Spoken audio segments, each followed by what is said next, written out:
Vamos a ver cómo ha terminado la participación de Rodríguez Zapatero en esta coyuntura histórica para Venezuela. Pues expreso la absoluta e imperiosa necesidad de que haya un acuerdo. Nadie, ni dentro ni fuera de Venezuela, ha puesto un plan alternativo. Un plan alternativo a un acuerdo razonable para ir a un proceso electoral y para respetar la convivencia democrática. Creo que estamos cargados de razones morales y éticas para que todo el mundo contribuya al esfuerzo de un acuerdo. Eso es después que no hubo acuerdo, esas ojeras y esa voz aguardentosa, grave. Sí, un hombre que se le ha caído el negocio. Sí, triste. Se le cayó el negocio. Claro. Suena a eso, ¿no? Parece eso. Algún negocio parece que había ahí. No, O me votó la novia. No, eso es más digno. Eso es más digno. ¿Se quitó la máscara Rodríguez Zapatero? O se la quitaron las circunstancias. Fracasó en toda la manipulación, la mentira, el daño que ha hecho, porque lo que se conoce de Rodríguez Zapatero, además, en la manipulación de los presos políticos, en las torturas, es una cosa que tendremos que... Sí, daría para hablar mucho. Sí, hablar largamente. ¿Y se conocerá? Ahora bien, si se ha dicho que no hay unidad en la oposición, por lo que hemos visto, ha habido unidad en el gobierno. Somos Venezuela de Nicolás Maduro deja embarcado a Diosdado Cabello en el PSV. ¿Qué pasa ahí? Pareciera que Nicolás está buscando su propia identidad, que quieren hacer el madurismo, tal vez sea eso. Sí. Y entonces, pero este es el momento para No, eso. por supuesto que no, pero me encanta cuando no le digas nada cuando se está equivocando, que se equivoque. A mí me encanta que se equivoque.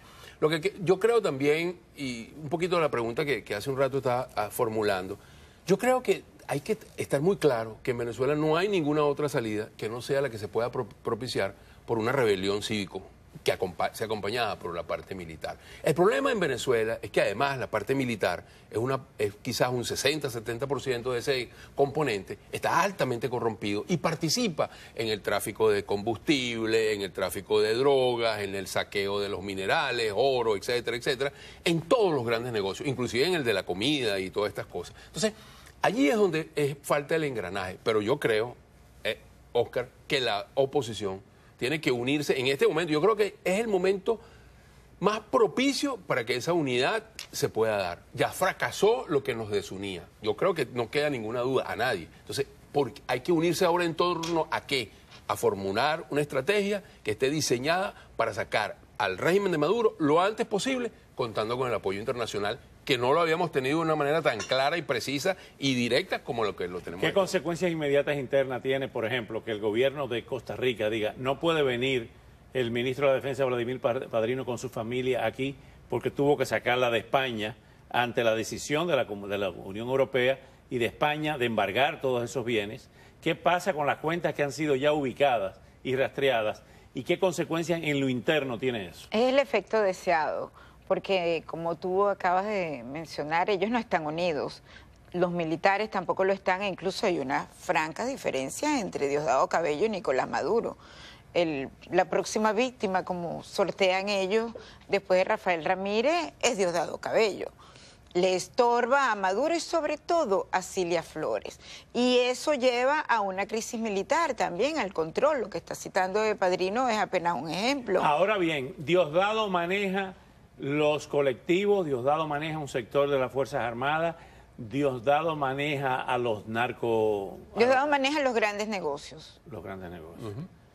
¿Puede haber un atentado contra la vida de Maduro en esa pugna? Puede haber un atentado contra la vida de Maduro y puede haber un atentado contra cualquiera. Sí. Contra Diosdado. Porque cuando estás entre mafias, las mafias pues sabemos que... El pronóstico podría ser cualquier cosa puede pasar. Sí, sobre todo entre ellos. Son unos Mientras delincuentes. tanto, Nicolás Maduro sigue con un discurso negando la realidad como si estuviera viviendo en otro país. Pero le ha funcionado. Vamos a ver. Ustedes saben que yo no soy un demagogo, que yo no digo nada que no pueda hacer. Y cuando yo les digo, Movimiento Somos Venezuela, cuando yo les digo que los años que están por venir van a ser los mejores años que jamás hayamos conocido, es porque les garantizo que van a ser así. Los años de la esperanza renovada, los años del futuro seguro, los años de la prosperidad económica, los vamos a tener, yo se los aseguro, como que me llamo Nicolás Maduro. Probablemente no sea su nombre verdadero, yo creo. Porque, es un cinismo que es muy difícil tratar de opinar sobre esto sin poder usar palabras que no deben usarse aquí. ¿Por qué se ha puesto a correr hacia adelante, a acelerarlo todo?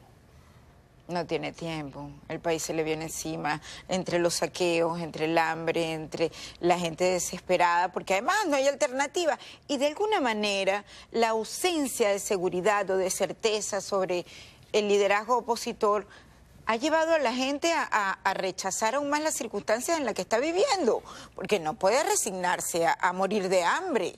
Y en esa desesperación yo creo que ha llevado el camino al rechazo y a la conclusión de que, sobre todo, tenerlos 6 años más, que significa de manera indefinida, y con la certeza de que él no es mayoría y que se sostiene sobre los militares corruptos y que su gobierno también lo es. Y que además no tiene el apoyo económico que tuvieron en el pasado, porque yo creo que se les pasó la mano en algo. Todo ese diseño de controlar y el hambre y toda la escasez y todo esto, se les pasó algo, se les pasó la mano en PDVSA, porque destruyeron la fuente de los recursos que ellos controlaban y que usaban para controlar. Pero gran responsable de eso no fue Rafael Ramírez. Bueno, además, te puedes ir más atrás. El presidente honorario de PDVSA hoy, que se llama Luis Rodríguez Araque, es artífice de eso. Bernard Momer es artífice. Hay muchos artífices. Y Chávez. Lo que pasa es que cuando estaba Chávez había una medida, y eso yo lo puedo comprender. El tipo estaba lúcido para decir, no nos podemos pasar, hay que mantener un nivel, que es el mínimo nivel que necesitamos para la fuente de vida. Pues. Y estos no, fue una cuestión desmesurada. La ambición los llevó a eso y han destruido mucho más allá del mínimo, del nivel de flotación que necesitaban para sobrevivir. Y entonces eso también está influyendo. Hay 500.000 o más de venezolanos en Colombia. Vamos a escuchar lo que están diciendo y la pregunta de cajón es ¿a qué distancia estamos en el tiempo del corredor humanitario con participación internacional? Me lo contesta cuando regresemos de estas reacciones de los venezolanos en Colombia. 19 años y yo todo eso lo viví en Venezuela y cuando vine acá pues fue un cambio muy duro porque me vine sin mis papás y me tocó acogerme yo misma, trabajar, o sea, duro. Acá es muy diferente a Venezuela, demasiado diferente. Este país tiene un compromiso con los venezolanos que lastimosamente y dolorosamente han tenido que salir de su país por la incapacidad demostrada de quien lo está gobernando. Yo sé que todos los venezolanos se quieren regresar a su país y sé que ellos se vinieron así como yo, por tener una mejor cosa, por vivir bien. Y sé que para cada uno de ellos es duro. Estos dos consiguieron trabajo provisional en el negocio de las flores con motivo del Día de San Valentín. ¿A qué distancia estamos de lo que planteó Ricardo Hausmann de crear un corredor humanitario con participación internacional? Yo espero que muy poco, Oscar, porque es urgente. O sea, no podemos permitir que un genocida, porque ya no hay otros términos, hemos ido ascendiendo en los adjetivos sobre la situación de Venezuela. Es decir, de preocupación, pasamos a masacre, de masacre, ya usamos términos apocalípticos.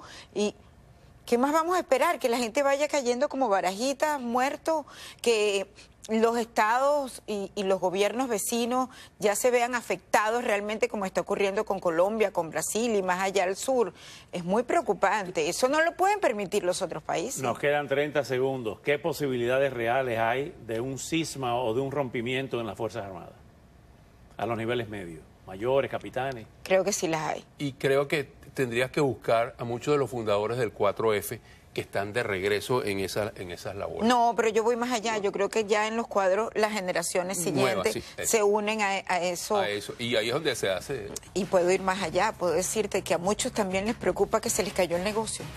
Se les cayó el negocio. Con esa nos quedamos.